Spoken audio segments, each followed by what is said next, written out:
Hi, everybody. Thank you for being here. It's such a privilege to be on this global speaking spotlight stage. So it's great to be here and great to connect with people. So I've got 1 minute, but a minute, can't I? So I hope you've all had a good day, whatever part of the world you're in, evening. So in the UK, I'm in London and it's 5 o'clock, just coming up to 5 o'clock now in central London. And I don't know if it's been the same for you, but it's so hot, which is beautiful. Really enjoying the sunshine. So starting my talk, I was a bit of a trigger warning because it is about child abuse. I was the first battered baby ever publicised in the UK. And before I was 3 months old, every bone in my body had been shattered. The case went to Crown Court, but was thrown out through lack of evidence. And they sent me back. I still think these days they sent me back. And the reason it was sent out through lack of evidence is because nobody had seen either my mum or dad hit me. But who did? I wouldn't have got those injuries without. So, somebody doing something. But we actually didn't leave until I was 13. And the abuse carried on in lots of different ways. There was a little bit of sexual abuse when I was 4 years old. He did horrendous things. And when you're born into that level of trauma, it's your way of life. I thought all dads beat their children up. I thought all dads, that was everybody's life. And obviously it's not.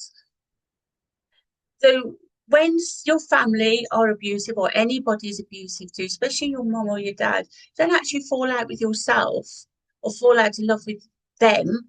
You fall out in love with yourself because you don't feel good enough. And then you learn how you're hypervigilant because you're keeping yourself safe. You are always in fear of danger, and it becomes a way of life. It becomes who you are.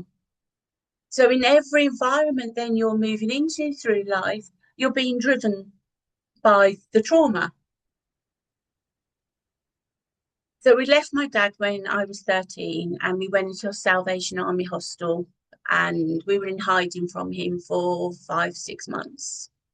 And do you know, I always had this disposition as well that I loved life, that life was my, there was always something more. Didn't always know what I did want, but definitely knew what I didn't want. So moving forward, it affected every relationship. I was insecure, but I was still turning up bubbly because it was my reality. It's what I believed was how the world was.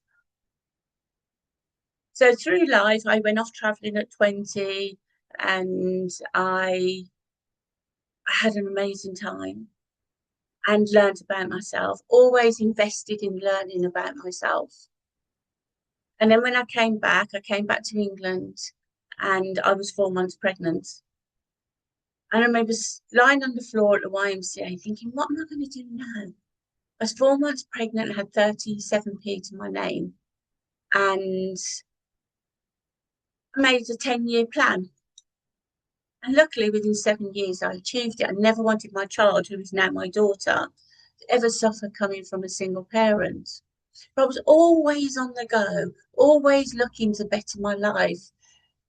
Did have these insecurities, did have, jealousies, possessiveness, but always undercurrent with this love of life and knowing that there was more out there.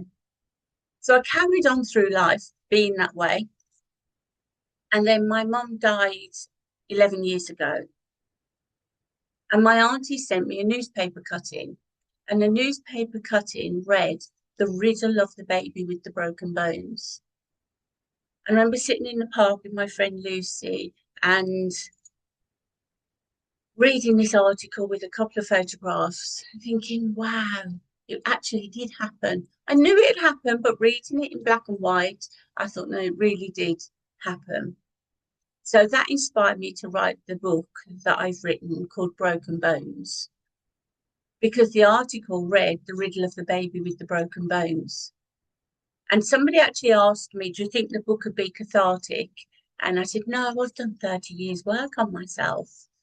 Little did I know the juggernaut that was coming towards me at 100 miles an hour. So as I was writing the book, there was a lovely lady in a networking group that I run called Gabriel. I kept on not going to write it because of when I was supposed to be learning at school, I was surviving. So I was with my grammar, my writing, and this Gabriel, honestly, she came in and she held my hand walking through the whole process. So if you have got something in you, you think, I really want to do this, set that intention and go for it. The worst thing that can happen is that you find you don't like it or it doesn't work out. At least you can let it go and move on. Or with like mine and the book, it's life-changing, absolutely life-changing. So then I went to another networking group in central London and met this amazing lady, 80 years old. Didn't think that at the time, but we got on really, really well. And she said, Frances, would you like me to read your manuscript? And I said, yes, please. So I sent it all up to her in a lovely envelope, all well presented. And she called me and said, do you want to come for lunch? I've read. Brilliant. Drove up to Newbury, about 40, 50-minute drive from London. And when she got this beautiful house. She'd written a course at 50, which was very, very successful. And she was a published author. And when I walked, I said, you didn't tell me you were all this.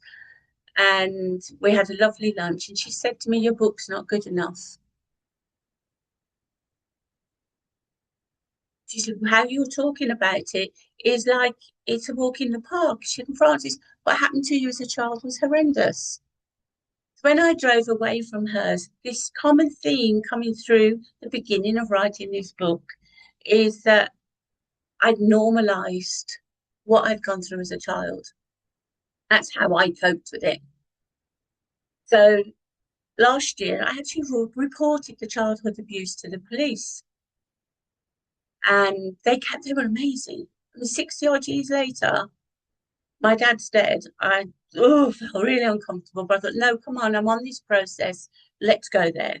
They came out and they were amazing. They were absolutely amazing. And they said to me, there's make a claim. I went, I'm not suing the police from back then. But they said, no, there's a pot there for historical child abuse, but you need to go to the doctors. So this process of making this decision to write the book was opening up all these doors to who I really was inside. And I've done 30 years work on myself. As I say, I'm a transformational coach, energy healer. I've been doing it a long time. So I went to the doctors and he said, the only other thing that could have happened to you worse is death. And my little sister didn't make it. Because when I hit 60, I thought, how do I want to change the story? How do I want to turn up at 70? What do I not want to be repeating? So I said to the doctor, I feel great, but can I have an assessment? Because I might be missing something. So I had this assessment with talking therapies, and they diagnosed me with active PTSD. I thought, that's obvious. Going through all that, of course you're going to have active PTSD. So the NHS in England does sometimes get some stick, but it was amazing. And they gave me this treatment called EMDR, which deals with deep childhood trauma. And again, this therapist said to me, you've normalized it. What happened to you? You've normalized. So as I looked over my childhood, when I had my daughter, when she was a few months old, I thought, God, what happened to me when I was that age? So I've had odd little times of just thinking, oh, poor you. But I've never wanted to, I was always on this drive to be more, learn more, be present. And my dad, now I know it's my dad that abused me, he didn't, he shouldn't be residing in my head. He shouldn't be having any impact on his bad behaviour wasn't mine to keep. So I've carried on going through life and doing all this and writing the book, had this experience, had the treatment, and I had my book launch. And on it, I can see myself when I'm writing the book now, when I look back, holding on to every page, because this book was going to give me more of me than I ever anticipated in the beginning. It was bringing beautiful people into my life. I've got a community where we inspire each other and support each other. And I do feel blessed, even with the start that I had. So I had my book launch, and I said to my friend, I was thinking, well, my friends, if 2030 turn up, that would be amazing. And my daughter said, I've written a poem for your book launch, Mum, but I'm not giving you anything until the launch. Okay. So my friend Pamela set out all these bags, and Zoe set out all these chairs, 65 chairs. I thought, I'll be lucky. And about 7 o'clock when it was starting, I looked up and there was nobody there. But then I looked out at the bar and it was 2, 3, 4 deep in areas. I said, I had over, and I think it was 90 people round about that turn up. And I felt blessed. I thought, this is my community coming out to support me. So when you're filling that space with love and you're feeling it with honor for yourself, you're honoring yourself by looking at what you want to do and moving forward with it. Look at what it brings. And my daughter wrote this poem, and in the middle she puts, don't worry, the bones will heal. It's a trauma one day that will have its say. Then at the end she put, the childhood she deserved, she gave to me. Oh, made my life worth living.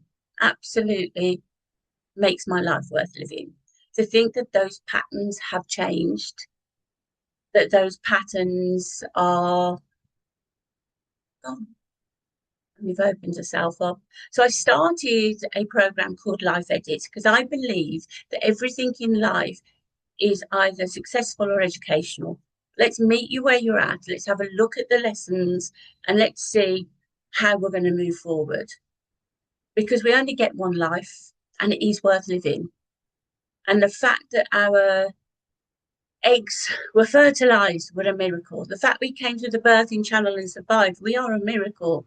We deserve to take up space, our space on this earth. And it's nobody else's to take away. So Life Edit meets you where you're at and edits your life accordingly. I am a walking example of that. And you can go onto my website, www.francisbentley.com. I'm also on all the social media platforms. But do connect with me. You can find my book on Amazon, and it's Broken Bones. And it's a workbook, so it's a chapter of my life. And after each chapter, there are 5 questions for you to take the lessons from yours. And in there's QR codes where you can connect with me. I do some simple breath work and things like that. So you're not left alone and you can be part of a community. You know, we should be our own best friends. We're worth the input because even after I look at all that abuse, how terrible, terrible, terrible it was, that my life is much bigger than what happened to me. It's much bigger. And so is yours. So if you're sitting here and you just want a little bit of inspiration, or you're really there and you're ready to go, but you just think, I haven't got enough time, just do it. Point yourself in the right direction. There's a lovely book as well that I've read quite a few times called The Compound Effect. You start with the little steps and making that decision. 3, 4, 5 years later, down the line, you are in a much better place because of a decision you made then. The decision I made to still love life and still love people 62 years later has given me a life full of love. And at 62, I'm still excited for life and I'm still want to inspire people and talk to people. Just want to feel the love. So give yourselves a big hug, take a nice big deep breath. And just remember, you're worth the input. You're worth telling your story, because sharing your story, whether on a big platform or a small platform, it's there for somebody to hear. It could inspire somebody else. So Live Edits is my program. As I say, you can find me on all the W's, francisbentley.com, and on the social media platforms. And my book is on Amazon, Francis Bentley, Broken Bones. And if you do get it, send me a message, send me a photograph of you wherever you are in the world with a picture of the book. I'd love to see it. Let's share the love. But thank you, everybody, for being here. Thank you for this platform, and have a great day. And remember, edit your life, edit your life, edit your life, edit until it looks exactly the way you want it to look.